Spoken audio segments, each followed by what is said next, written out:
Minister Reddy, you were speaking earlier on about the challenges that you faced in the context of a newly formed state and trying to respond to the pandemic.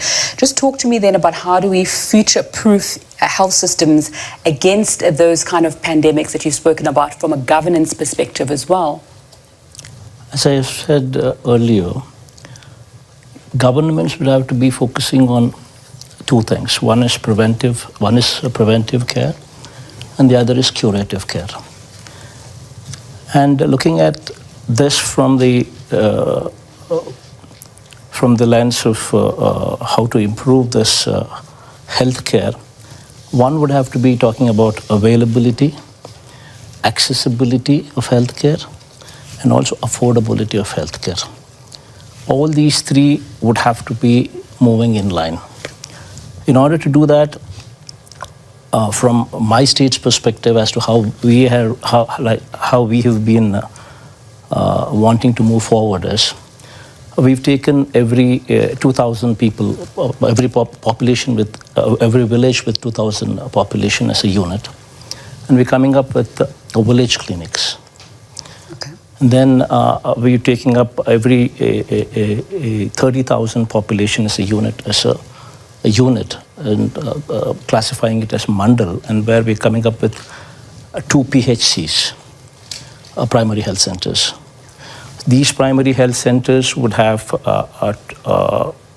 doctors, 2 of the doctors present in each of the PHC center, and they would be given an ambulance 104, and each of this doctor would be given their designated villages.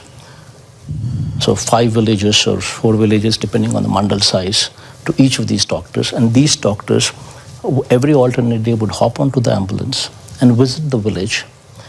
And they would become the family doctor for that village. Very soon the doctors, because they've been designated only those 4 villages, so they would start to identify people by names, and they would use this village clinic as a hub. This village clinic primarily would be having an A&M, nursing graduate, mid-level health practitioner, and ASHA workers that we spoke about also reporting there. So that would take care of the preventive part. Now comes the curative part. The curative part would be dealing with the community, with district hospitals, the teaching hospitals. The area hospitals and the teaching hospitals are going to play a very critical role there. So there we are coming up with every parliament taken as a unit in order to ensure that there is equitable distribution of teaching hospitals. Because only when you establish teaching hospitals, you have postgraduate students actually coming up there. And only when you have postgraduate students doing their course there, and these teaching hospitals are connected to a hospital, a teaching hospital as well. So teaching college and teaching hospital together would become the tertiary care that we are looking for.